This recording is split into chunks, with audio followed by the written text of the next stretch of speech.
Il est 1h, ça n'a pas encore fini.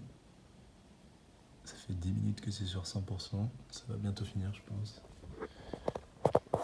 J'ai ça, j'ai pas commencé ma valise, je dois mettre tout le matos. Et demain je me réveille à 5h. Et hier j'ai dormi 4 heures je pense. Genre j'ai des boutons de fatigue et tout.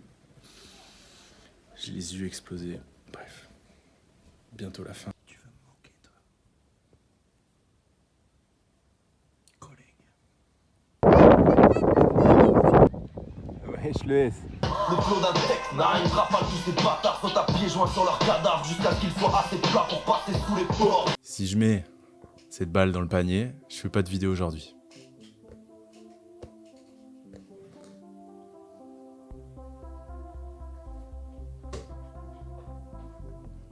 Deuxième essai.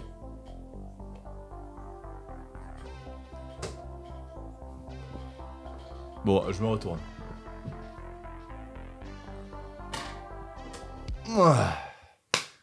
Bon, bah bienvenue dans la vidéo du jour. 30 albums en 30 jours, épisode 17, jour 23, jour de Michael Jordan, ça fait plaisir. Avant tout, merci beaucoup pour les retours sur la vidéo d'Hugo TSR.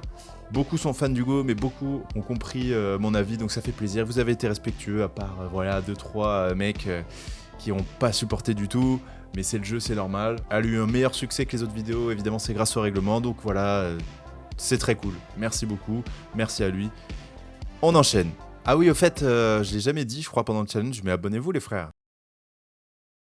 Bon, alors on rentre officiellement dans la dernière semaine, et pour fêter ça, je suis rentré chez mes parents. Voilà, c'est pour ça que c'est pas le même décor qu'à d'habitude. Voilà. Je suis dans ma chambre d'enfant, bon, qui a été refaite depuis, donc il reste plus grand chose de mes souvenirs d'enfant. Je pense que j'avais besoin de changer d'air pour prendre des forces pour la dernière ligne droite qui m'attend. Voilà. J'ai été à la plage hier. J'avais oublié qu'à la base, il y avait un petit côté vlog dans ces vidéos qui s'est complètement perdu. Alors là, voilà, je pense qu'au fur et à mesure des vidéos, j'ai complètement perdu cet aspect-là. Je pense que c'est parce que j'avais juste plus du tout d'énergie. Je sais toujours pas quel projet je vais faire demain. J'aimerais bien faire grand cru, mais vous le demandez pas trop. Vous m'énervez, hein. 0,0 $ là, flemme de ouf. Bref, on verra. Il tire par les cheveux parce que j'ai plus de cash pour deux. Alors y a plus de cash, pied bouge, puis balayette, c'est là plus qu'à. Il est ouf le livre basket là. Ouais, il est trop beau. Il est trop beau. En plus c'est grave beau le orange et le bleu. Ouais. Ça va bien ensemble.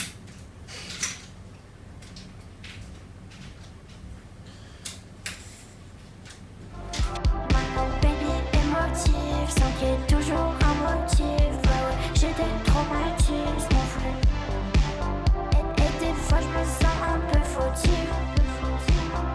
Donc me voilà dans la chambre où tout a commencé pendant le confinement en 2020. Puis j'étais confiné ici. Alors ça se voit pas du tout parce que à l'époque je me filmais ici, là, la caméra elle était là, je me filmais là. Donc là je mettais la chaise, là il y avait le rideau et le mur qui se confondait derrière parce que le mur était noir et il était repeint depuis. Voilà. Du coup ça m'a rendu un peu curieux et je suis allé voir pour la première fois la gueule des rushs de mes toutes premières vidéos. Et c'est terrible. Ok, c'est parti. C'était incroyable, grâce à vous on est passé, je sais pas, de à peu près 15 à peu près 200 abonnés. Le mois dernier on est passé de 200 abonnés à plus de 1000, donc déjà merci beaucoup. Ok, ça va être que du plaisir. Aujourd'hui je suis trop content. Pourquoi? Parce que la dernière fois que je me filmais j'avais 2700 abonnés et là on est plus de 14 000. Ok. La série sort le 20 mars 2020 et on est en droit de se demander si Franck et Vincent Bolloré n'ont pas fait un petit voyage prophétique à Wuhan vers novembre 2019.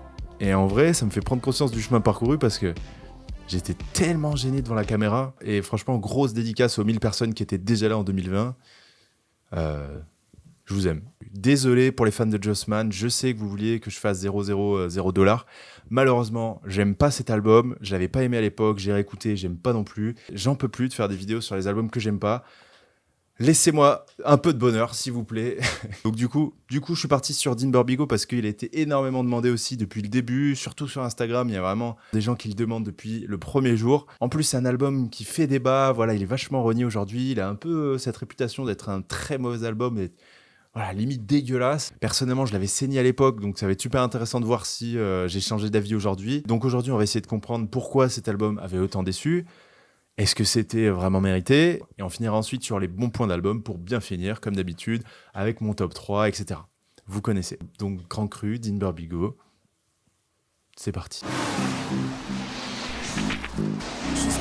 Demain tout ira bien. T'as capté, hein?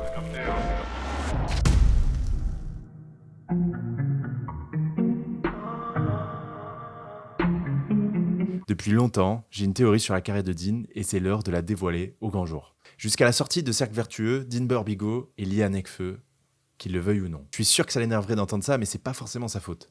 Je m'explique. Déjà à la base, ceux qui étaient là au début de la décennie s'en rappellent peut-être, après les Rap Contenders, c'est eux qu'on retient.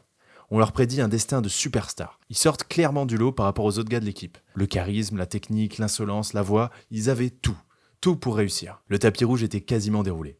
Pendant que Nekfeu fait ses bails avec un 995, Dean Burbigo sort 2 EP et 2 francs succès. Bon alors pas autant qu'un 995, mais des bons succès d'estime. Dean est déjà trop fort. À la base, je suis même pas un mec de death, mais j'ai traîné les rues et flairé les rues, seul j'ai appris à faire le pèse. En 2015, Nekfeu sort feu et devient un des plus gros vendeurs du pays. Vous connaissez l'histoire. Alors il y a peu de personnes qui s'en rappellent, mais à l'été 2015, Dean publie une vidéo sur Facebook où il dit qu'il taffe sur un des meilleurs albums de l'histoire du rap français. Bon voilà, c'est de la fougue, la confiance, ça a toujours fait partie de son ADN. Nekfeu était tellement dans la hype à ce moment-là qu'il y avait que des commentaires qui lui rappelaient qu'il serait toujours en dessous de Nekfeu et que ça servait à rien d'essayer de faire mieux. L'horreur absolue. Surtout quand c'est un de tes meilleurs potes. Ensuite passe l'année 2016 et l'album prend bizarrement beaucoup de temps pour se terminer. Finalement, il sortira au début de l'année 2017. Ma théorie sur le marketing de Grand Cru, c'est qu'il a été complètement inspiré du modèle Nekfeu. Je m'explique. Vous allez voir. Nekfeu avait sorti Égérie, un morceau qui sortait complètement de ce qu'il savait faire du côté freestyle, multisyllabique, fast flow, etc. Et les gens avaient adoré.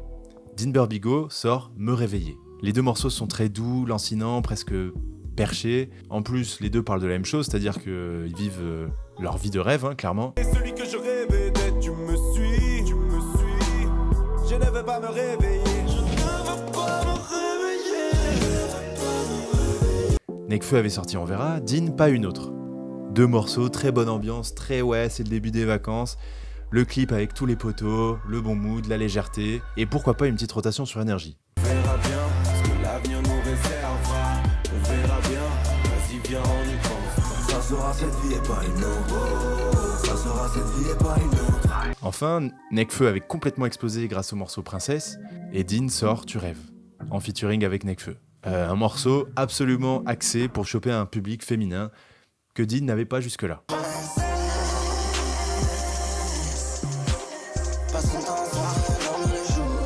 Elle m'a dit tu rêves bien trop. Elle m'a dit tu rêves. Au final, la stratégie s'est un peu fracassée parce que tu ne pourras jamais faire aussi bien que Nekfeu. C'est impossible.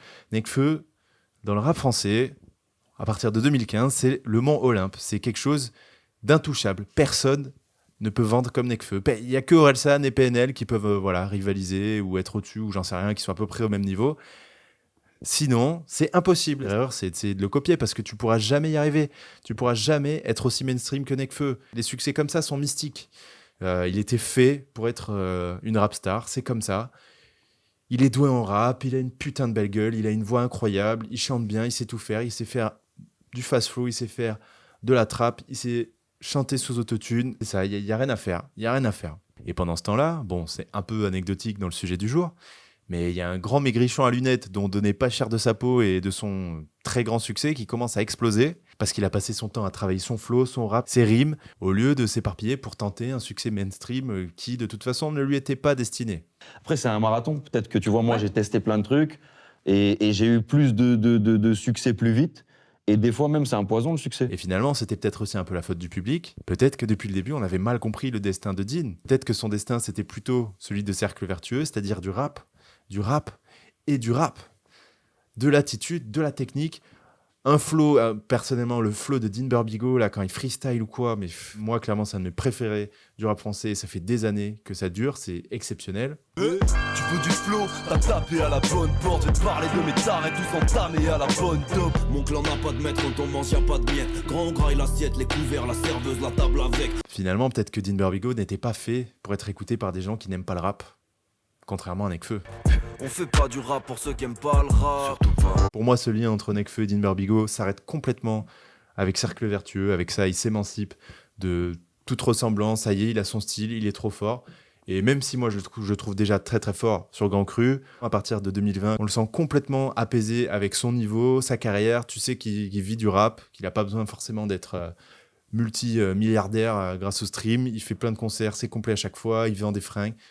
Et tout va bien pour lui, et ça fait trop plaisir. Donc cet album a été vachement critiqué parce que tu sentais que Dean avait essayé de faire quelque chose de mainstream. Au final, comme tellement d'albums de 2017, et c'était l'époque qui voulait ça aussi. On comprend que Dean a peut-être cru les gens qui le voyaient comme une gigastar, et il s'est dit, bon, ben, s'il y a autant de gens qui voient ça en moi, c'est que ça doit être vrai. Donc vas-y, je le tente, mon album Blockbuster. Ma théorie, c'est que les fans de Dean Burbigo, ils attendaient du rap, parce qu'ils étaient biberonnés à ça depuis 4 ans, 5 ans, et c'était légitime. Mais si on regarde bien, il n'y a pas énormément de morceaux où il a tenté de faire un tube. Il y a Tu rêves, et ça a marché, et il n'y a pas une autre, qui a une gueule un peu dégueulasse. On va pas se le cacher.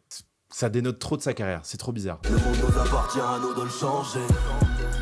Ça sera cette vie et pas une autre. Du coup, j'ai l'impression que le public de Dean n'a pas du tout apprécié les tentatives de morceaux un peu plus construits, un peu plus différents de ce qui se faisait avant. Avant, il était quand même vachement dans un délire de morceaux freestyle, d'attitude, 3 couplets, un petit refrain, et on y va tout droit, tu vois. Mais là, je crois qu'ils n'ont pas compris. Mais personnellement, je trouve que c'est super loin d'être des morceaux ratés. C'est juste inhabituel, mais c'est pas mauvais. Ma bande avec Joker, c'est un super morceau. Me réveiller, c'est chelou. Mais moi, j'adore me réveiller.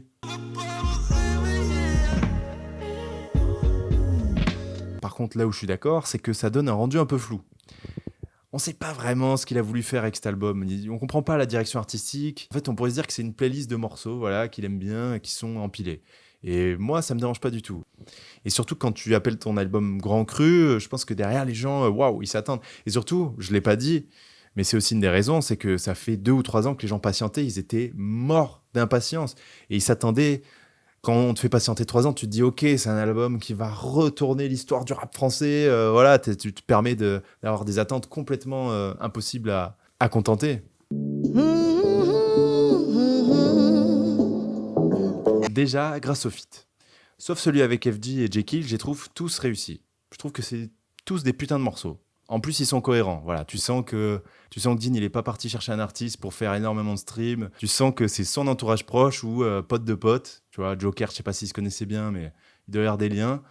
Et voilà, sinon le reste, c'est la famille. De toute façon, Dean, c'est pas du tout le mec le plus sociable du rap français. Tu vois bien, il fait que des feats avec ses potes constamment. Tu vois pas un feat Dean, Damso arriver, quoi. Non, c'est Alpha One, Nekfeu, Jazzy Baz et Soluxieux. Vous connaissez l'équipe. Ensuite, il a réussi à faire un feat international avec les meilleurs rimeurs de Belgique et de Suisse, puisqu'il a invité Caballero et Makala sur le même morceau. Et attention, à l'époque, je vous le dis direct, c'était mon morceau préféré. On verra dans le top 3 à la fin si c'est toujours le cas. Mais quel morceau, quel banger! Je me rappelle, à l'époque, j'attendais trop qu'il soit clippé. Je me disais, putain, s'il clippe ce morceau, il va péter, l'album va péter. Je trouvais incroyable. Caballero, il crache des flammes. Dean Burbigo, il est tellement insolent. C'est trop fort. De potion magique, faut qu'une lampée. Avant de m'éteindre, je dois flamber. Donc, tout baiser et le plan à tout niquer et le plan B. Ouais. Avant j'étais mec, mais avant j'étais pauvre aussi. Yaï, je suis votre papa et votre prof aussi. Yaï. Bon, alors avec Némir, chaque morceau, c'est une masterclass. Ça fait des années que ça dure. À chaque fois, c'est le cas. Et tu sens qu'il y a une symbiose entre eux. En plus, Dean Burbigo, à la base, il vient du Sud. Donc, peut-être c'est pour ça, j'en sais rien. Mais en tout cas... Pas de peste, pas de menton, Imaginez un EP commun entre Némir et Dean Burbigo qui sort demain. Là. Bam, pour la fin de l'été. 5 titres. Tu rêves, c'est le tube que Nekfeu donne à ses potes. Franchement, moi, à l'époque, j'aimais bien. En tout cas, je le skippais pas du tout dans l'album. Elle m'a dit tu rêves bientôt. Elle m'a dit tu rêves bientôt. Un buvard pour mes mais bon, j'ai une goutte sur le plancher. Pas encore droit, mais je vais m'y pencher. Et le feat avec Gromo, c'est une douceur. Et celui de Joker, j'en ai déjà parlé, pareil. Je roule avec les gars de ma bande, mon squad, mon équipe, mon gang, ma famille, ma mafia, mon clan. C'est mais on s'évite, ma chérie, faut pas t'en faire. Je trouve que les deux, ils arrivent à apporter leur univers sur l'album de Dean Burbigo, mais en lui laissant de la place. Voilà, je trouve que ça crée une super complémentarité et des super morceaux. Ensuite, il faut qu'on parle du niveau de Dean hein, quand il rappe. Vous avez écouté On y va? Vous avez écouté La Gamin? Oh là là, en plus les deux clips là. La chambre sans dessus dessous, le plumard sans le souffle, les femmes qui sont dessus sont sans dessous, de quoi se rendre fou. Les uns sont sur la liste, cousin on y va. S'il y a des vixens sur la piste, cousin on y va. Alors j'avoue que moi, s'il me fait un album avec que des morceaux énervés comme ça, je pense que j'achète, je suis fan. Je dis ça peut-être qu'en fait ça me saoulerait, j'avoue, au bout de 15 morceaux, mais là je le dis sous le coup de l'euphorie. Le clip qui est une référence à Snatch, le film il me semble. Oh. Vers l'hypocrisie à des kilomètres. J'ai pas bu depuis 3 jours, mais je rends positif les kilomètres. Je t'explique tout ce que je crache et brûle. Ça me fait penser aussi à Oji-san sur Cercle Vertueux. Oji-san, top carrière, hein, vous le savez tous. Mais c'est pas tout, j'en ai déjà parlé un peu, mais j'aime aussi quand Dean est tranquille. Voilà. Qui peut-être il vient de passer une dure journée, peut-être qu'il est en train de fumer, voilà.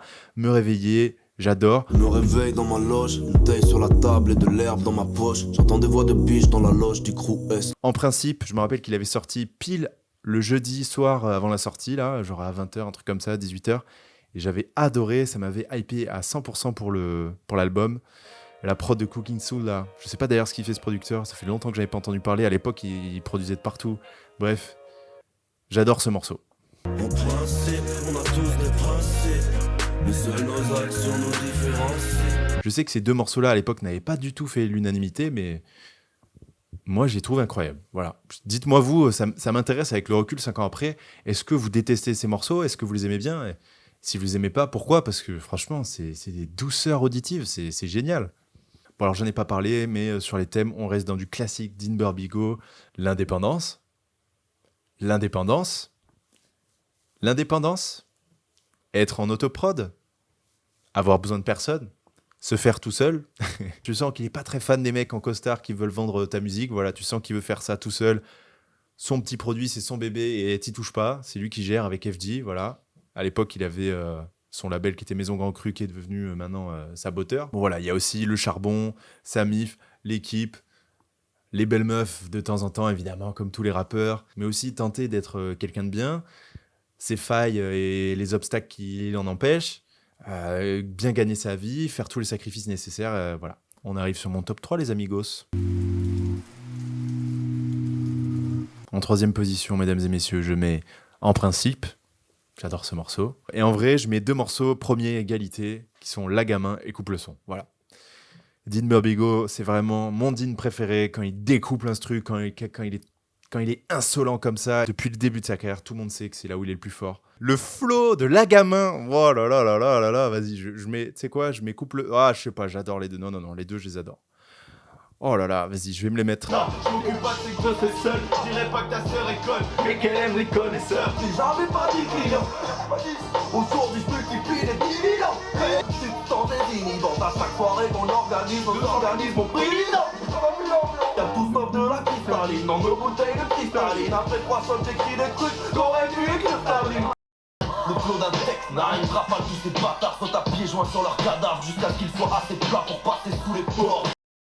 J'aime pas ta gueule, je fais pas du tout d'effort, je suis sous l'effort et je compte vous le faire payer à toi et tous tes potes. On arrive au classement, je pense que je le mets entre Agartha et Double Hélice 2, voilà, donc ça nous fait le 12e meilleur album de 2017. Et c'est vrai qu'il y a beaucoup de morceaux banals, quelques fautes de goût, mais personnellement, c'est quand même un album pour lequel j'ai beaucoup d'affection. Peut-être parce que les gens l'ont détesté, je sais pas, et moi je l'aimais bien, donc ça m'a donné une petite attache à cet album. En tout cas, il est pas du tout aussi mauvais que ce que tout le monde veut faire croire, je comprends pas du tout pourquoi il a cette réputation-là. Des rappeurs du niveau de Dean Burbigo en 2017, il n'y en a pas des millions. Hein. Même s'il n'a pas réussi à faire un chef-d'œuvre, ça n'empêche pas que c'est un des meilleurs rappeurs français, ce mec, à cette époque-là, et c'est toujours le cas, voire encore plus. Donc voilà, mettons du respect sur ce bon vieux Dean Burbigo. Alors bon, j'ai oublié de le dire, donc je le dis maintenant. Moi, il y avait juste 3 morceaux que j'avais pas aimés, qui étaient KO, Fauché et Fils de riche. Voilà. Donc il y a juste 3 morceaux que j'aime pas. Le reste, soit ça va, soit j'adore. Donc voilà. On se retrouve demain. Bisous.